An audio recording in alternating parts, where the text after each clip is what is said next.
अस्सलाम वालेकुम students, welcome to my channel concepts by SC. This is your teacher Sadaf Zahra. आज हमने करने जानी है जी अपनी एक्सरसाइज। लास्ट एक्सरसाइज है 1.6 ऑफ मैट्रिसेस एंड डिटर्मिनेंट।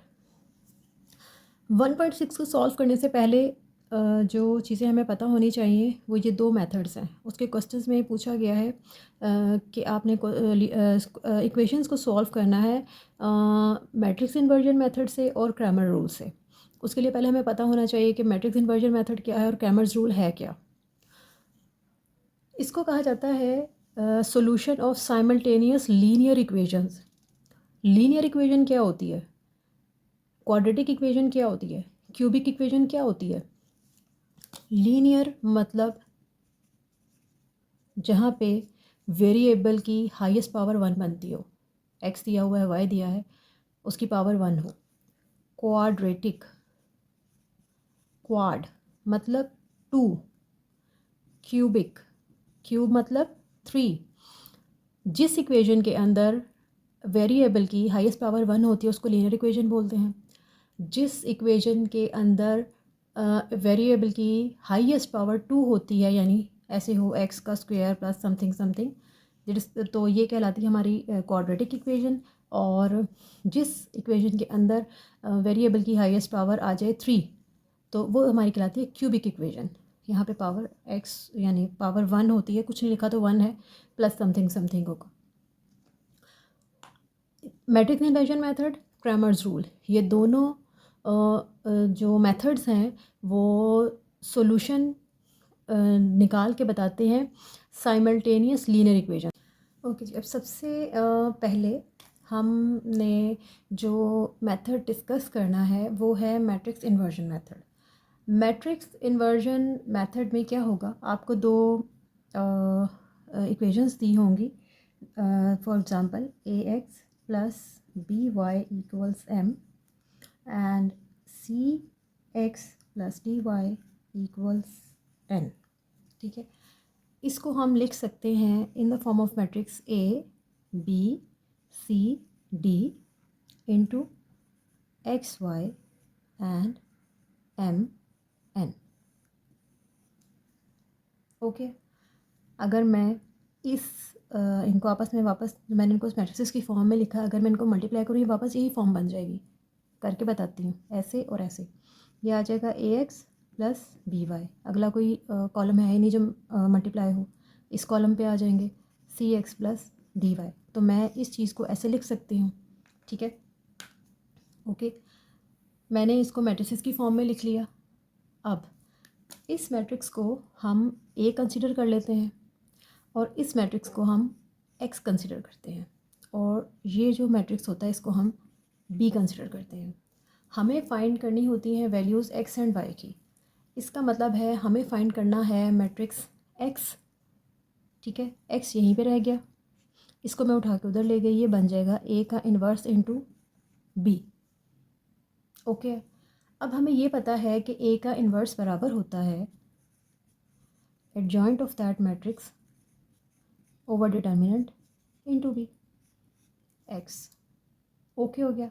इसका मतलब क्या हुआ, हमें अगर एक्स और वाई की वैल्यूज़ फाइंड करनी है तो हमें ये चीज़ निकालनी होगी। जब हम ये चीज़ निकालेंगे हमारे पास एक्स वाई की वैल्यू आ जाएगी, और ये तरीका कहलाता है मैट्रिक्स इन्वर्जन मेथड। यानी ये देखिए, ये मैट्रिक्स ए था ना, ये उठा के हम इधर ले आई, इसका इन्वर्स हो गया, matrix inversion method. Okay okay, अब आप ये देखिए, एक्स हमने क्या लेट किया था, एक मैट्रिक्स था एक्स एंड वाई। इसका मतलब है जब हम इस चीज़ को सॉल्व करेंगे तो दो वैल्यूज़ आएंगी, एक एक्स की कहलाएगी, कॉरस्पॉन्डिंग एक्स की आएगी वो एक्स की वैल्यू कहलाएगी, और जो वाई के कॉरस्पॉन्डिंग आएगी वो वाई की वैल्यू कहलाएगी। ठीक है, इसका मतलब यहाँ पे 2 वैल्यूज़ आएंगी ऐसे करके। ठीक है, वो एक्स और वाई की वैल्यूज़ कहलाएंगी। अब हमने एक्स और वाई की वैल्यूज़ को एक इतना लंबा प्रोसीजर करके निकाला होगा। हो सकता है कोई गलती हुई हो या हो सकता है बिल्कुल ठीक हो। अगर हम अभी तो हम बुक हमारे पास मौजूद होगी, हम जाके आंसर चेक कर लेंगे ठीक है या नहीं है। लेकिन अगर जब हम अपने एग्ज़ाम्स के अंदर इसको क्वेश्चन को सॉल्व प्रैक्टिस करते हैं, तो वहाँ पे हमें कैसे पता चलेगा कि एक्स और वाई की वैल्यूज़ बराबर आई हैं, यानी बिल्कुल ठीक आई हैं। उसके लिए एक चीज़ है जो कि आप फॉर्मूला है जो कि आप याद कर लें। एक्स की वैल्यू उससे निकालिए, वाई की वैल्यू उससे निकालिए, ठीक है। अगर ये वैल्यूज़ निकलने पर यही वैल्यूज़ आ रही हों तो आपका चेक हो जाएगा कि आपका क्वेश्चन बिल्कुल ठीक सॉल्व हुआ है। अब ये मैट्रिक्स इन्वर्जन मेथड के अंदर एक्स और वाई की वैल्यूज़ निकालने के फार्मूलाज हैं क्या?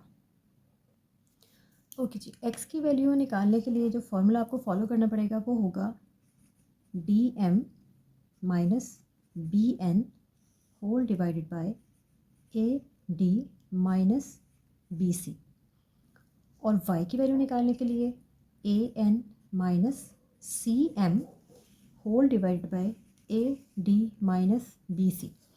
अब ये D M B N A N C M है क्या? हमने स्टार्ट में जब इक्वेशंस को मैट्रिक्स में चेंज किया तो आया था A B C D. Okay, यहाँ पे बन गया था एक्स वाई इक्वल आ गया था एम एन के, ये यहाँ से वैल्यूज़ हैं। आपने ये फार्मूला याद कर लेना है, क्वेश्चन को इसी अंदाज से सॉल्व करना है, इसी तरह एक्स और वाई की वैल्यू निकालनी, लेकिन अपने आंसर्स को चेक करने के लिए आपने ये फार्मूलाज भी याद करने हैं, ठीक है।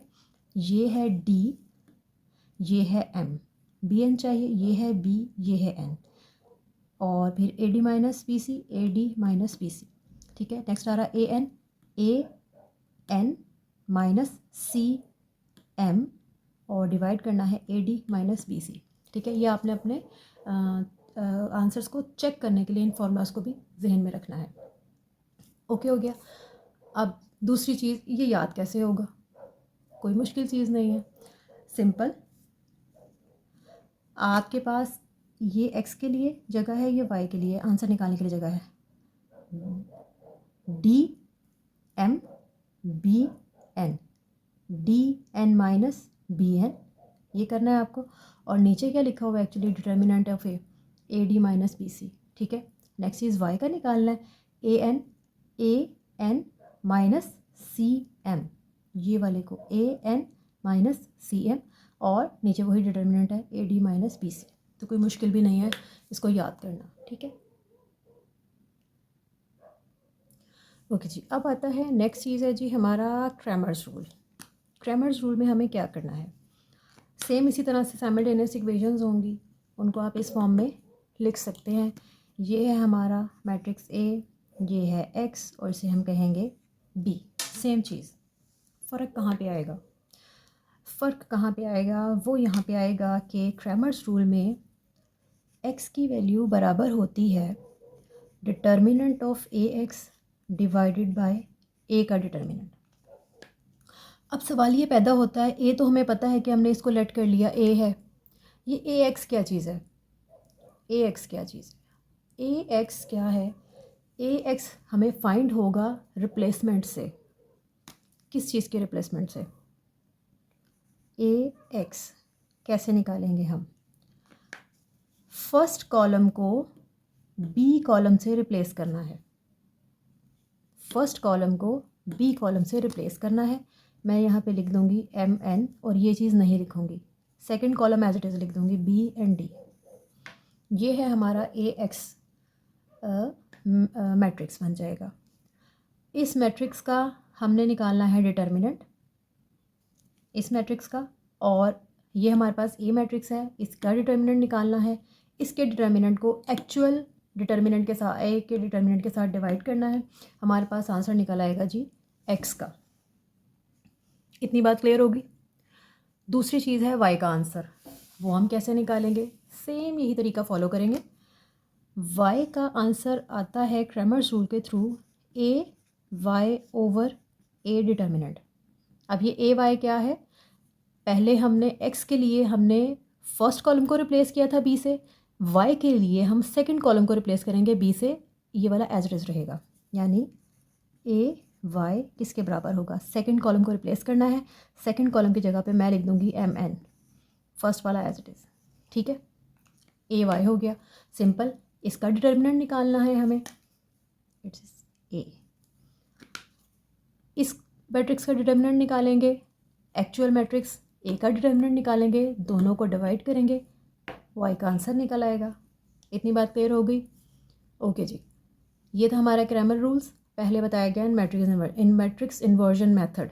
अब जो एक्सरसाइज है उसके अंदर उन्होंने आई थिंक 8 क्वेश्चंस दिए हुए हैं और उन्होंने कहा है वो एक्चुअली 8 नहीं है, वो 16 क्वेश्चंस हैं, क्योंकि हर क्वेश्चन को आपने मैट्रिक्स इन्वर्जन मेथड से भी सॉल्व करना है और क्रैमर्स रूल से भी सॉल्व करना है। ठीक है तो जाते हैं हम अपने फर्स्ट क्वेश्चन की तरफ, उसको सॉल्व करके देखते हैं क्या होता है।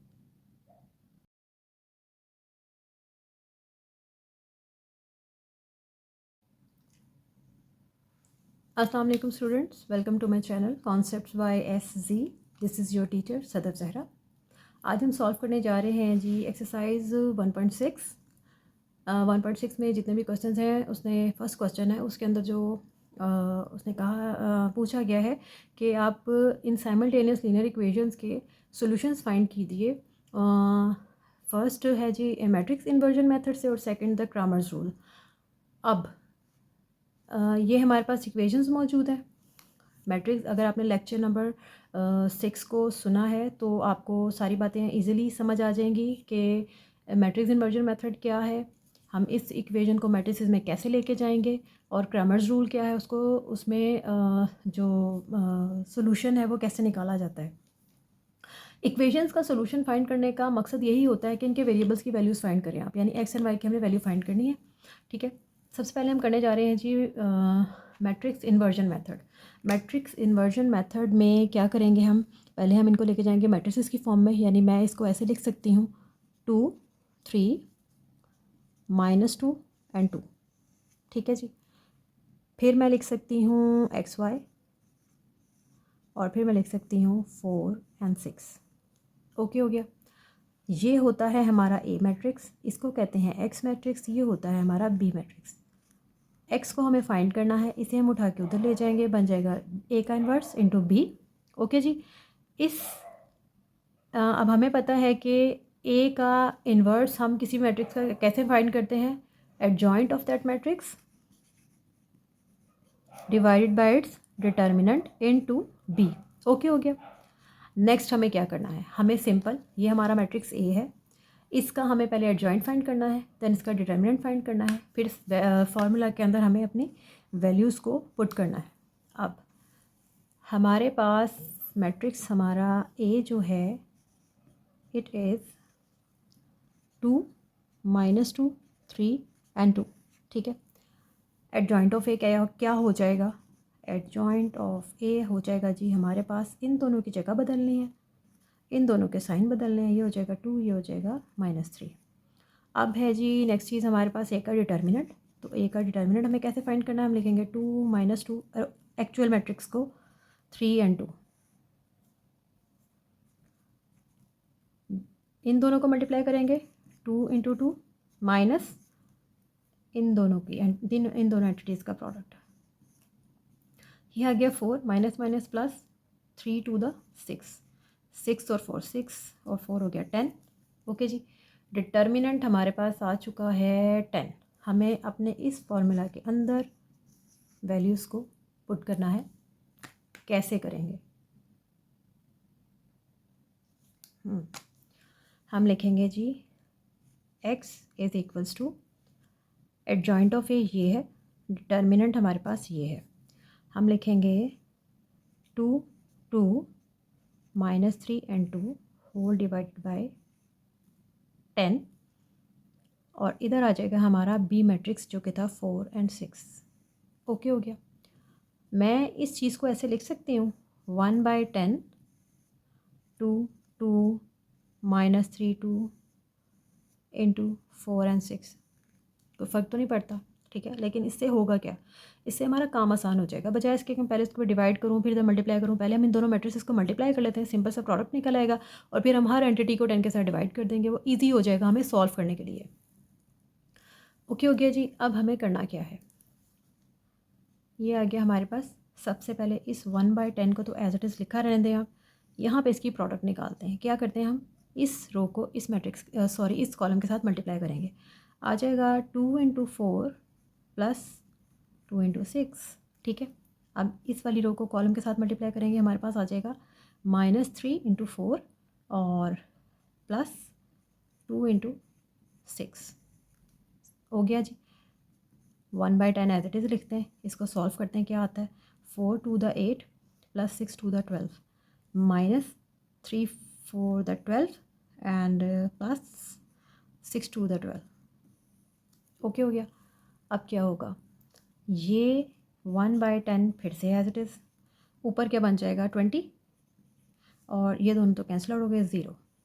ठीक है, अब डिवाइड करना कितना आसान है, मैं लिखूँगी 20/10 और 0/10। ठीक है, ये क्या आ जाएगा जी 2 और ये हो जाएगा 0। ये हमारा क्या निकला है एक्चुअली x एंड y क्या शो करता है, x is equals to 2 and y is equals to 0। ठीक है जी, ये हमारा क्वेश्चन जो है वो सॉल्व हो गया। अब क्या करना है, अब हमें कैसे पता चलेगा कि हमारे आंसर्स ठीक हैं। फॉर एग्जांपल हम एग्ज़ाम में पेपर कर रहे हैं, हमें कैसे पता चलेगा कि हमारे आंसर्स ठीक निकले हैं।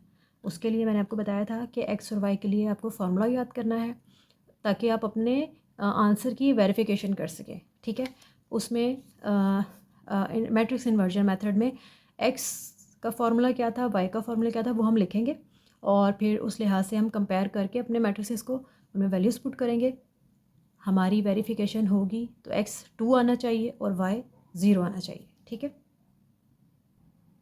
ओके जी, हम करने जा रहे हैं जी अब अपने आंसर्स की वेरिफिकेशन। ठीक है, कैसे करेंगे, कंपैरिजन करेंगे। हमारा जो गिवन क्वेश्चन है उसके अंदर ABCD ये बनते हैं और MN ये बनते हैं। ठीक है, formula to find the value of x is DM minus BN whole divided by AD minus BC, and formula to find the value of y is AN minus CM whole divided by AD minus BC। ठीक है जी, अब यहाँ से ऊपर से values को compare करते जाएं और वैल्यूज़ डालते जाएं। D क्या है हमारा, D 2, M क्या है जी 4, माइनस B है -2 और N है हमारा 6। ओके हो गया। A D into B C जो डिटर्मिनेंट वाली फॉर्म है, यानी 2 × 2 -2 × 3। वाई के लिए हम क्या करेंगे, ए एन ये है ए, ये है एन, 2 × 6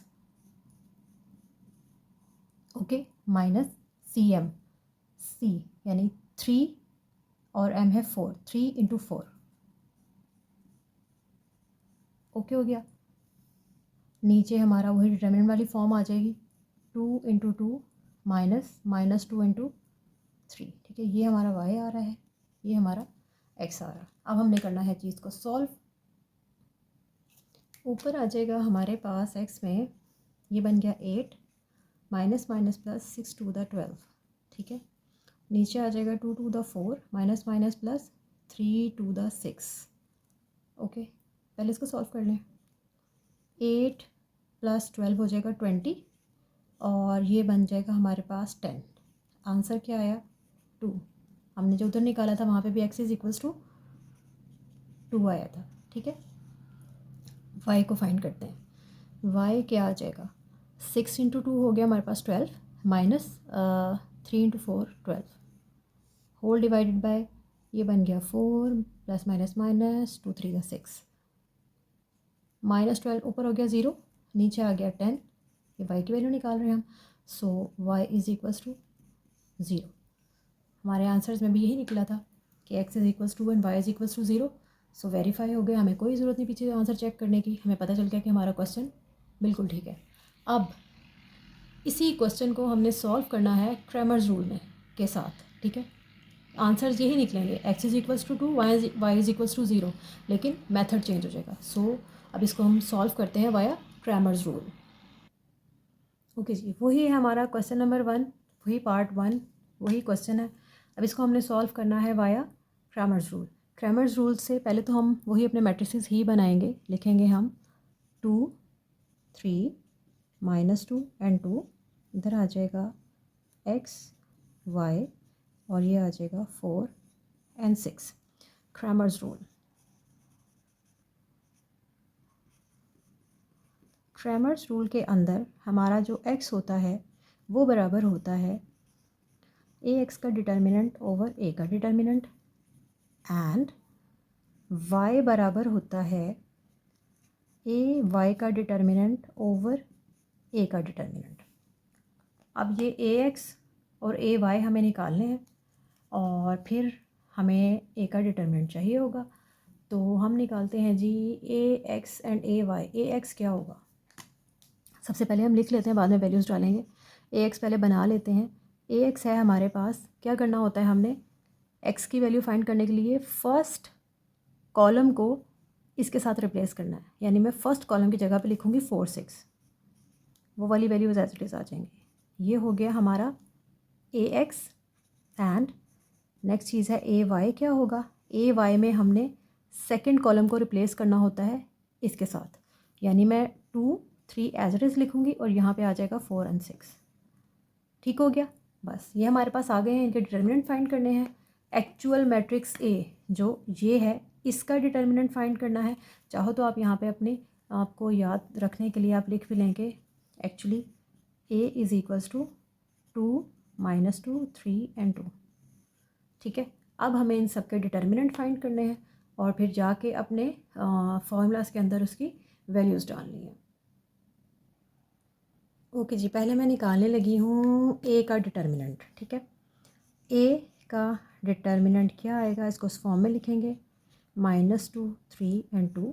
डिटर्मिनेंट क्या होता है, इन दोनों को मल्टीप्लाई करना है माइनस इन दोनों का प्रोडक्ट, यानी 2 × 2 -2 × 3, ये आ गया 4 - प्लस 3 2 × 6 आ गया जी हमारे पास 10। ठीक है, नेक्स्ट हमें फाइंड करना है ए एक्स का डिटर्मिनेंट। ए एक्स क्या है, ए एक्स और उसका डिटर्मिनेंट, पहले ए एक्स लिख लेते हैं। It is 4 -2 6 and 2। ठीक है, इन दोनों का प्रोडक्ट यानी 4 × 2 माइनस करना है -2 and 6, 4 2 the 8 minus plus 6 2 the 12, ये आ गया जी हमारे पास 20। ठीक हो गया, नेक्स्ट चीज़ है हमारे पास ए वाई। ए वाई ए वाई पहले तो हम डिटर्मिनेंट की फॉर्म में लिख लें 2 4 3 एंड 6।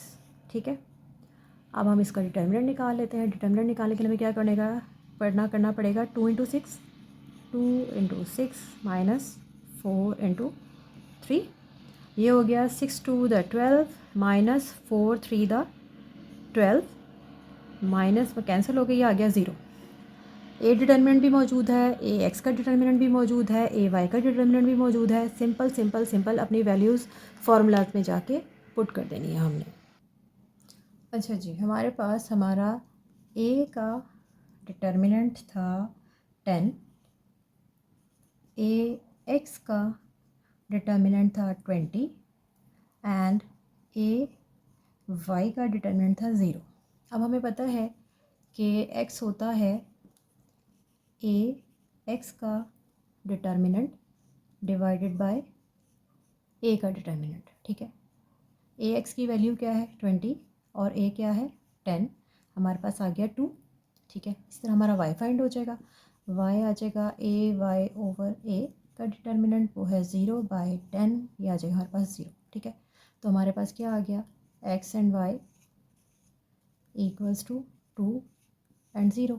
जब हमने मैट्रिक्स इन्वर्जन मेथड से सॉल्व किया तब भी हमारे पास वैल्यूज़ एक्स की 2 एंड वाई की 0 आई थी। जब हमने उसके आंसर्स को वेरीफाई किया वाया फार्मूलाज तब भी हमारे पास 2 एंड 0 आंसर आया। अब हमने क्रैमर रूल्स से इसको सॉल्व किया तब भी हमारे पास आंसर आया 2 एंड 0। ठीक है जी, ये क्वेश्चन नंबर जो 1 है उसका फर्स्ट पार्ट जो है वो कंप्लीट हो चुका है। अब आगे है second, third, fourth and fifth parts. अब उसमें से हमें ये देखना है कि डिफरेंट कौन सा होगा जो कि मैं आपको करके दूँ। ठीक है, ओके जी, अब मैं जो एक्सरसाइज 1.6 है उसका क्वेश्चन नंबर 1 का पार्ट वी, आई थिंक इसे 5 कहते हैं, 5 को सॉल्व करने जा रही हूँ। पहले हम इसको सॉल्व करेंगे मैट्रिक्स इन्वर्जन मेथड से एंड देन क्रैमर्स रूल। ठीक है, सबसे पहले तो हम इसके बना लेते हैं जी मैट्रिसेस। मैट्रिसेस कैसे बनेंगे हमारे, मैट्रिक्स बनेगा 3 -2 -6 एंड 4। ओके, ये हो गया एक्स वाई, यहाँ पे आ गया हमारे पास 4 एंड 7। ठीक है, ए है हमारे पास ये, एक्स है ये, बी है ये। हमें एक्स फाइंड करना है, इधर आ जाएगा ए इन्वर्स इनटू बी। अब हमें पता है कि ए का जो इन्वर्स होता है वो होता है जी adjoint of A divided by A का डिटर्मिनेंट इनटू बी। ठीक है, इसका मतलब है हमें एडजॉइंट ऑफ ए फाइंड करना है, देन ए का डिटर्मिनेंट फाइंड करना है। अब अगर मैं ऐसा लिख लूँ कि ए बराबर है करके और फिर मैं उसकी चीज़ें निकालूँ, मैं लिखूँ A is equals to 3 -2 -6 and 4। ठीक है, तो हमारे पास एडजॉइंट ऑफ ए क्या बन जाएगा, इन दोनों की जगह चेंज करते हैं यानी 4 एंड 3, और इन दोनों के साइन चेंज कर देंगे, ये बन गया हमारे पास एडजॉइंट ऑफ ए। ठीक है जी, नेक्स्ट चीज़ जो हमें चाहिए it is determinant of A. Determinant में क्या फाइंड करते हैं, इन दोनों का प्रोडक्ट 3 × 4 माइनस इन दोनों का product -2 × -6, 3 4 the 12 minus as it is minus minus plus 6 2 the 12। ये तो हो गया जी 0, ए का डिटर्मिनेंट। ये जो क्वेश्चन है ये मज़ीद सॉल्व नहीं हो सकता। क्यों नहीं हो सकता? इसलिए नहीं हो सकता क्योंकि अब हमें ए के डिटर्मिनेंट को इस फॉर्मूला के अंदर डालना पड़ेगा, और ये डिटर्मिनेंट 0 है, 0 आ जाएगा डिनोमिनेटर में। जब 0 डिनोमिनेटर में आ जाता है तो आंसर इन्फिनिटी होता है, इसका मतलब है वो चीज़ सॉल्व ही नहीं हो सकती। इसलिए ये क्वेश्चन मज़ीद सॉल्व नहीं हो सकता। हम लिख देंगे solution of this question is not possible. यहाँ पे लिख देंगे हम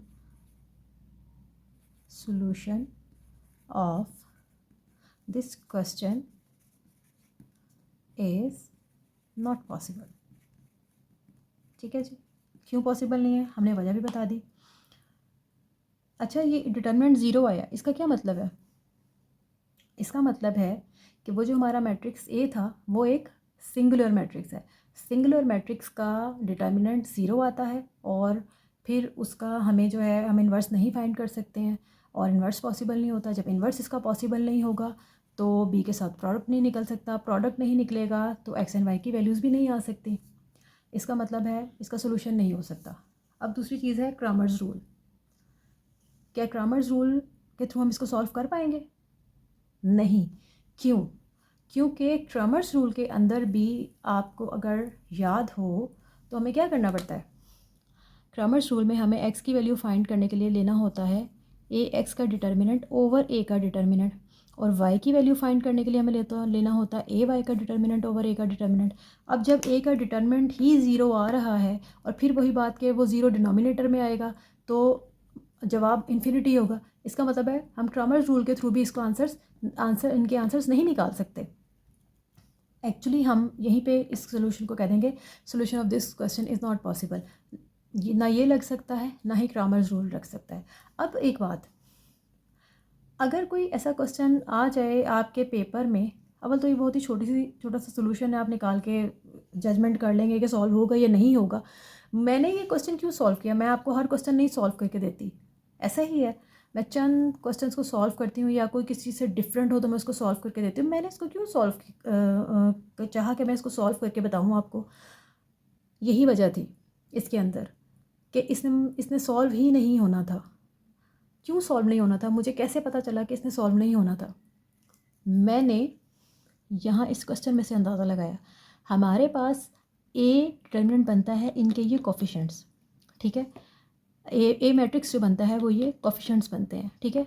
जब हमें डिटर्मिनेंट निकालना होता है उस मैट्रिक्स का तो हम क्या करते हैं, this into this minus this into this.